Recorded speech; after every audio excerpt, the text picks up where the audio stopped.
This is Pet Life Radio. Let's talk pets. Welcome to Animal Rights on Pet Life Radio. This is your host, Tim Link, and I'm so super excited you're joining us today. We've got a good friend of the show, as they say, a good buddy of ours, and a fantastic writer. You know him as the New York Times and USA Today best-selling author, Edgar winning author. It's a good friend, Spencer Quinn. And we're going to talk to Spencer a little bit about the latest book, which is I'm super excited about, Bark to the Future. Love those titles. It's the latest in the Chet and Bernie Mystery. So we're going to talk to Spencer a little bit about that and talk about the title and the writing in the book, the ongoing adventures, as well as any new characters that are in the book. And obviously talk to him about his master craft of writing. So we'll pick his brain a little bit while we got him here. So everybody hang tight. We'll come back right after this commercial break. You're listening to Animal Rights on Pet Life Radio. Take a bite out of your competition. Advertise your business with an ad in Pet Life Radio podcasts and radio shows. There is no other pet-related media that is as large and reaches more pet parents and pet lovers than Pet Life Radio. With over 7 million monthly listeners, Pet Life Radio podcasts are available on all major podcast platforms, and our live radio stream goes out to over 250 million subscribers on iHeartRadio, Odyssey, TuneIn, Stitcher, and other streaming apps. For more information on how you can advertise on the #1 pet podcast and radio network, visit PetLifeRadio.com/advertise today. Let's talk pets on PetLifeRadio.com. Welcome back to Animal Rights on Pet Life Radio. Joining us now is the New York Times and USA Today best-selling author. He's also that's of the Chet and Bernie Mystery series, but also he's the #1 New York Times bestselling author of the Bowser and Birdie series, which is for middle grade readers. So we're excited about giving him kudos on that. But today we're going to talk a little bit about the adventures of Chet the Dog and Bernie. Welcome back to the show, our good friend Spencer Quinn. Spencer, welcome back. Thanks for having me. Really good to hear your voice again.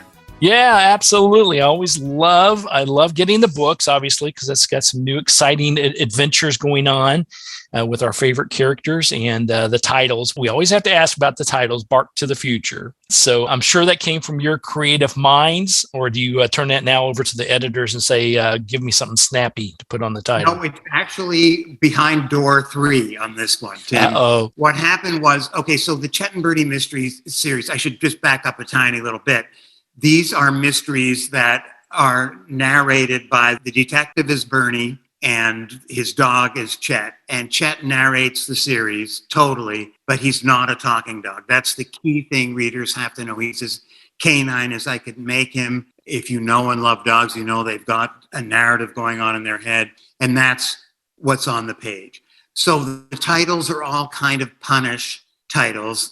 Like Doggone It, Thereby Hangs a Tale, TAIL, of Mutts and Men. But what happened was over the course, I thought of some of them. One of my friends thought of one of my agents thought of one. And then for the 6th book on Chet's Facebook page, which is the 6th book's an adventure where they actually leave the Western Desert and go to Bayou country. So we just said on the Facebook page, any title suggestions, it's a Southern novel. And one of the titles that came in was The Sound and the Furry, and we took that. So now I sometimes crowdsource. So this title, Bark to the Future, was suggested by a reader, and on the pub date for the book, which is August 9th, that reader got a signed copy of Bark to the Future. I love it.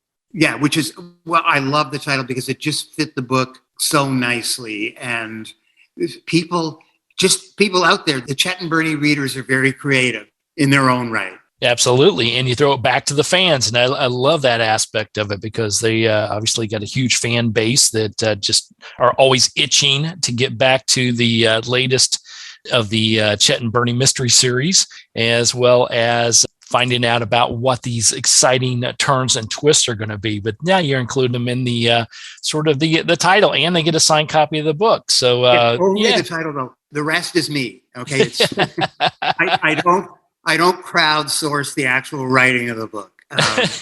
I don't even know how that would work. I don't think it would work in this case because these are, although it seems very simple, if you actually started to sort of take the engine apart, it's not that simple at all. And I'm not sure that every single reader could reproduce it. You know, it's a funny thing.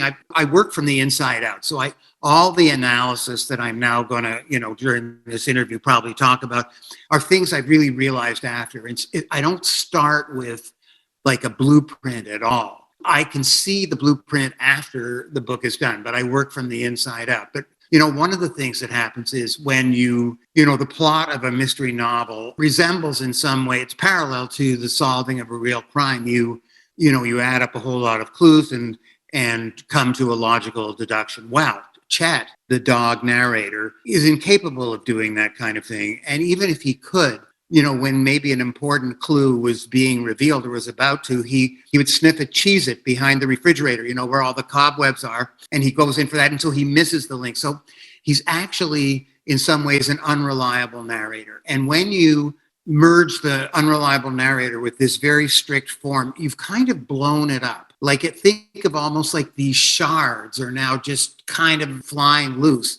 They're unglued, and it's actually in these unglued spaces that the personality of Chet, which I think so many readers have reacted to, it's in those unglued spaces when you've blown the whole thing apart, where Chet exerts himself, his real personality comes out there. And I think that's one of the things the readers like. But I didn't go into this knowing any of what I just said. I just sat down and wrote, and this voice of Chet came to me, and the setting I wanted to do, a place in the United States where there's a vast wilderness, but it contains like a big metropolis inside. So I could have both, because he's a dog, right? So he's an animal. So he could have adventures with other wild animals and be in the open countryside and the desert, but at the same time, deal with city things too. So I set it in Arizona. The setting, Chet knows the area as the Valley. It's kind of obviously based on Phoenix, except the vibe is much more Tucson, but those words don't appear, Phoenix and Tucson. It's just the Valley.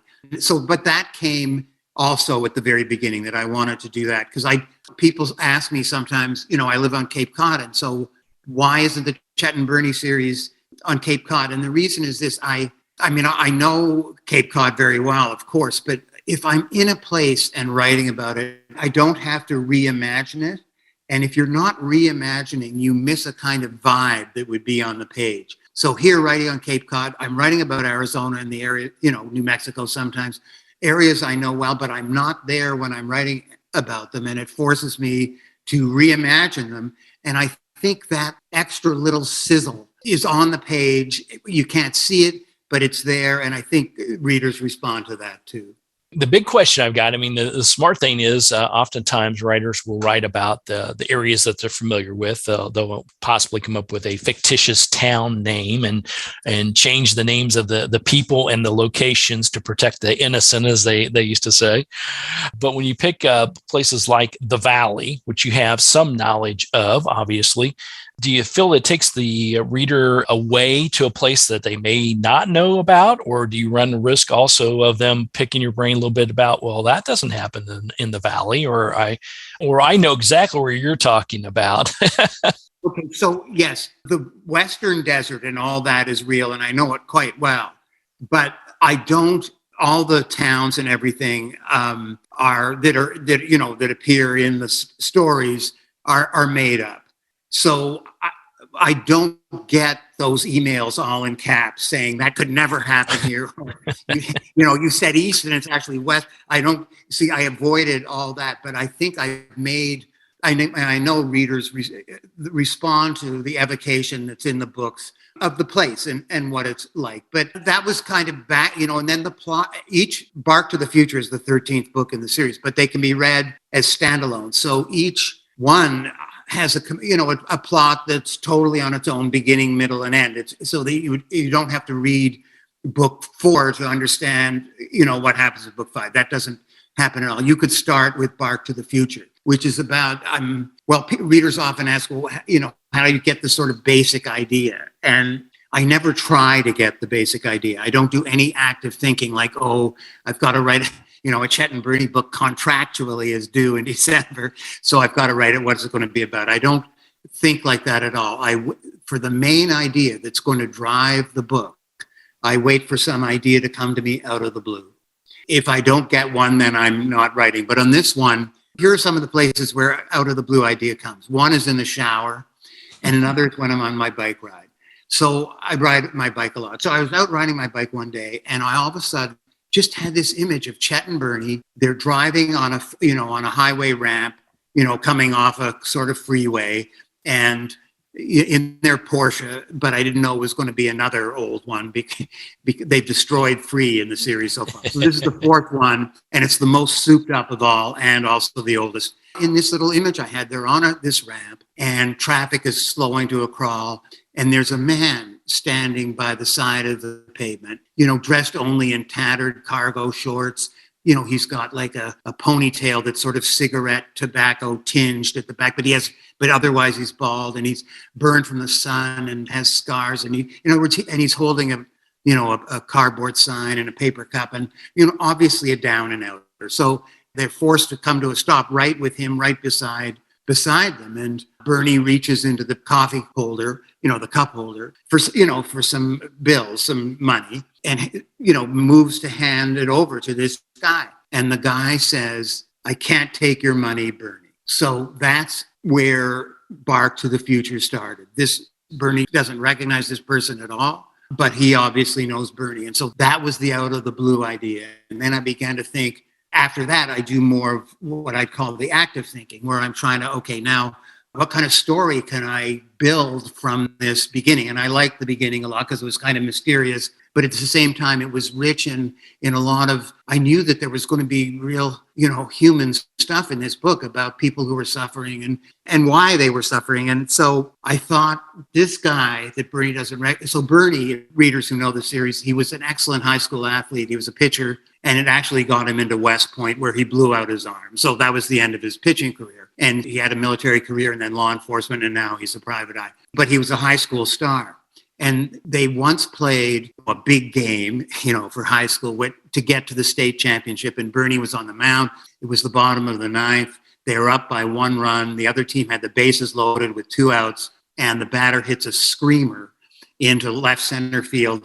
And this fleet-footed center fielder makes a diving catch and saves the day. That's the homeless guy with the paper cup. His name was Rocket Saluka, and he now looks like he's a generation older than Bernie, and so Bernie decides, he wants to find out what's happened to him and wants to help him, and actually takes him out for burgers, and then he's going to see him the next day, and Rocket disappears. And so what happened to him, Bernie is forced to kind of rethink and go back to his old high school. And he realizes that all kinds of things were happening, and he didn't even understand his own high school experience. Bad things were happening there that are still redounding in the valley and among some of the kids now grown up from that school. And so when you're putting this all together, like you said, you came up with sort of the general idea, and then you look for a way to sort of expand it and tie it in. And then you have to sort of take it from there and create the mystery behind it, the disappearance. Now, for the readers, we know that about the high school days, the glory days, going to the state championship, had the character Rocket ever appeared or any reference to the play, the magical play that happened that you prior to this book? No. Yeah. No. So you had to go back and sort of recreate that part of it. And to me, it sort of ties it back in, because when you've read the previous books and you know the history behind it, now all of a sudden you've got a character from the past that really never appeared in a past book. Yes, and that's an excellent point you raised, Tim. There's a kind of core group. It's almost like the standard company, the stage company. But then there are lots of other characters who pop up from time to time. And then there are some who only pop up like in one book. And so far, I'm pretty sure that's the kind of person Rocket would be. But what got me excited was, okay, high school. I'm going to be able to write about high school now. And, high school is a very intense time. I think it's way more intense than college. It's the first time you're tasting some freedom, and you're separated from your family, but you're with a whole lot of peers. Then I haven't even mentioned the hormonal aspects that are going on, and you're thrown together in a kind of weird society in many ways. And of course, don't leave out the teachers and the janitor and everything. So some of these people from the past went in this high school, or including the janitor and the AP Chem teacher. Things they did back then are still having effect, like the wave that started up, and quite a dangerous one that is still kind of on the loose. And that's what Bernie kind of, finds himself running into. And Chet, of course. Yes. And that's the fascinating part about it. When high school is obviously ingrained, whether we like it or not, or whether it was good or bad or indifferent, ingrained into our consciousness. And for some of us, I know our producer Mark and myself, we have reunions coming up that I'd like to say it was 10 years ago, but maybe add another plus and some things behind that. But when you tie in those high school things, your remembrance of high school, if you go back or if you meet with some of the teachers and the friends and colleagues, students, turns out oftentimes to be a lot different than what you had remembered in the past. Well, that's an excellent point. So some of the people who are on top are now not, and people who were just, like little mice that you didn't even notice, suddenly have, 300-foot yachts. And, how did that happen? And so all that was just like meat for, red meat for me with, in the writing of this book. And then I thought of this physical object, a beautifully made switchblade knife that's almost like the Maltese Falcon. The sort of course of it in various hands in the book is something that, Chet and Bernie, are tracking. And then if readers have seen it, the cover, it shows Chet standing in front of the Slot Canyon. And the Slot Canyons are these beautiful, eerie, they're in Arizona and also right. Utah. And it's incredible that we have things of such beauty in this country, but they're also in a monsoon situation. When they get those sudden rains, they flood incredibly dangerously, because even though, they're so narrow, right, that the water flowing through just piles up very high, and maybe only for, minutes, but, way over head height, and it's flowing very fast. So they're can be extremely dangerous. And so I thought, okay, this, a Slot Canyon and the high school it's going to play a role too. And that, kind of allows me to get Chet and Bernie way out in dangerous kind of nature. And I like to have that in pretty much every one of the books. Yes, absolutely. Absolutely. All right, we're going to take a quick commercial break. We'll come back and talk to our good pal Spencer Quinn a little bit more about the book Bark to the Future, as well as his writing craft in general. We got a little teaser about how he puts this all together, or at least comes up with the great ideas. I want to see how he puts it all together. So everybody hang tight. You're going to come back right after these commercial breaks. You're listening to Animal Rights on Pet Life Radio. Sit. Stay. We'll be right back after a short pause. Well, 4 to be exact. Molly, here's your dinner. Zeus, that's not your food. Don't let that happen to your precious cat. Elevate your cat's eating experience with the Cat Tree Tray. The Cat Tree Tray keeps your cat's food off the floor and conveniently located on the cat tree. It's the perfect way to eat. It's a beautiful wrought iron tray that easily attaches to your cat tree and keeps dogs and other critters out of your cat's dish. A must for multi-pet households. There's a 6-inch tray for large bowls and a 4-inch tray for smaller bowls. Purchase your Cat Tree Tray today. Go right now to cattreetray.com. That's cattreetray.com. cattreetray.com. Let's talk pets. Let's talk pets On Pet Life Radio. Pet Life Radio. PetLifeRadio.com. Welcome back to Animal Rights on Pet Life Radio. Continue our conversation with New York Times and USA Today best-selling author and our good pal Spencer Quinn. His latest book, Bark to the Future, a Chet and Bernie Mystery series, of course. Spencer, you were talking about when you're, before break, coming up with the core concept, tying in some of the other pieces, tying in the scenery, the location, the high school, and plus tying in Chet and Bernie. to me, I look at this as, this wonderful little cauldron you putting together or a soup pot, and you put all these wonderful little ingredients in there. How do you trim it down? How do you size it up and make it where at the end we get to this beautiful mystery that we're talking about and get to an ending? Because there's a lot of things going on, or could potentially going on.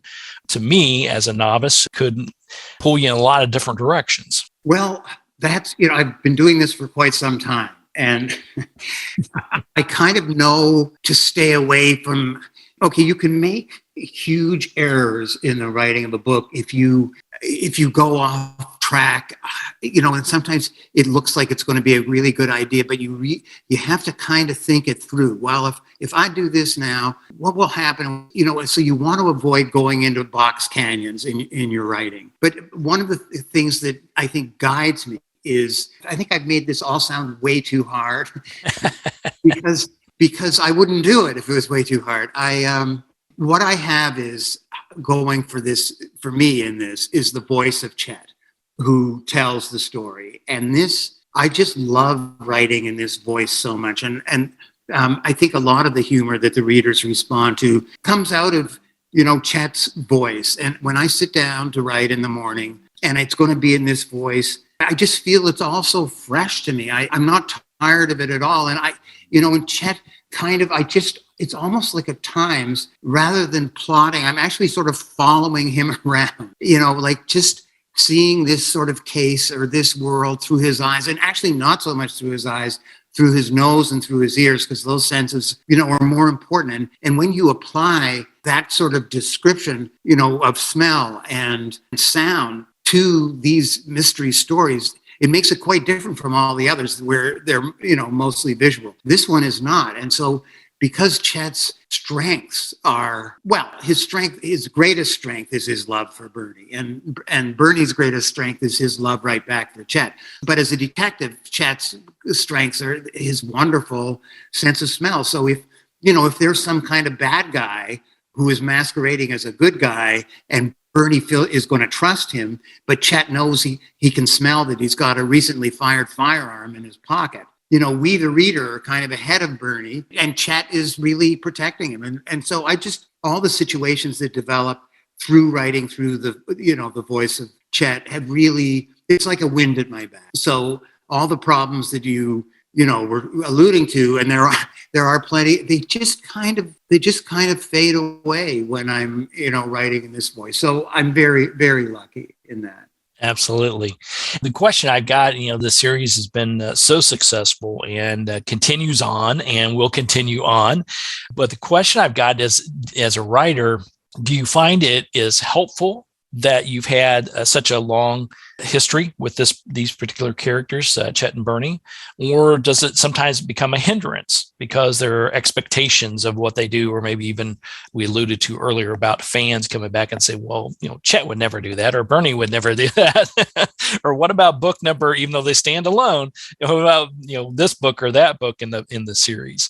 Well, one thing I do have to do is remember what I've done before. And that's really important. And I'm terrible at it. So, because, we're talking probably now there are like 1 million words, something like that. So how, I can't, if I had a kind of app that would just be following along and would go beep if, and then just point out where I had dealt with this before, but I don't have that app. And if there's anyone listening out there who can supply it, I'd be very, very interested. That would be good. That would be good. Book number 3, page 420, or 124. Yeah, exactly. That's precisely what I need.